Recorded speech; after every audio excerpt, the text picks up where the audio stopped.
પૂર્ણ થાય.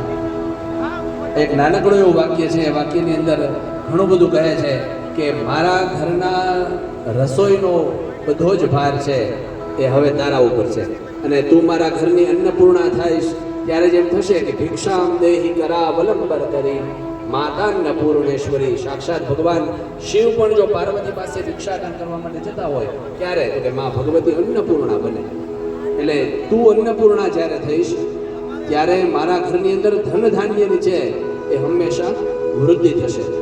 એના પ્રત્યુત્તરની અંદર કન્યા કહે છે કે આપનાથી મારું કલ્યાણ છે. પહેલું વચન કન્યા વરરાજાને આપે છે કે હું આપની સાથે જોડાઉં છું ને એટલે જ મારું કલ્યાણ છે. અને કલ્યાણ શબ્દનો અર્થ જ એવો થાય કે કલ્યમ આ નહીં હતી, જે સવારનો સૂર્યોદય થાય અને એ સમયે જે પુણ્ય ઉદિત થાય ને એ બધું જ પુણ્ય છે એ આપની સાથે રહેવાથી મને મળશે. એટલે સદાયને માટે મારું આપ કલ્યાણ કરનારા બનજો. બીજું વચન આપતા વરરાજા કહે છે ઓમ દ્વે ઉર્જે વિષ્ણુ સ્વાયતુ.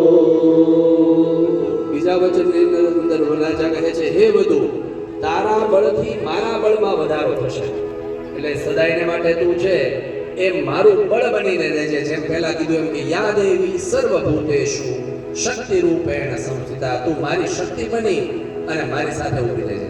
એટલે તારું બળ છે એ જ મારું બળ છે. ને હસ્તમેળાપ કર્યો ને ત્યારે વૈજ્ઞાનિકો પણ એવું કહે છે કે જ્યારે વર અને કન્યા યોગ્ય મંત્ર દ્વારા એમનો હસ્તમેળાપ થાય, બંનેના હાથ છે જમણા હાથનું મિલન થાય ને ત્યારે હૃદય સુધીની બધી જ નાડીઓ છે ને એ સક્રિય બની જતી હોય છે.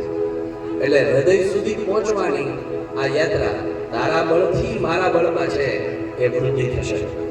અને ત્યારબાદ કન્યા બીજું વચન આપતા કહે છે કે હું આપના કુટુંબનું ઉત્તમ રીતે પાલન કરીશ. આપના પરિવારના દરેક સભ્યો છે એ સભ્યોની યોગ્ય રીતે દેખભાળ કરી અને આપના ઘરનું પાલન પોષણ કરનારી બનીશ. કેમ તો સ્ત્રી છે ને એ ક્યારેક મા બની જાય, ક્યારેક પત્ની બની જાય, ક્યારેક મિત્ર બની જાય, આવા કેટલાય સ્વરૂપો ધારણ કરે છે. એટલે જ તે જગદંબાના સ્વરૂપો છે ને એ અલગ અલગ છે. એટલે શક્તિ સ્વરૂપે વિરાજિત થઈ અને હું આપનું અને આપના પરિવારનું ઉત્તમ રીતે પાલન પોષણ કરનારી બનીશ. ત્યારબાદ ત્રીજું વચન આપતા કહે છે ઓમ ત્રીણી નાય સ્વકાય વિષ્ણુ સ્વાયતુ.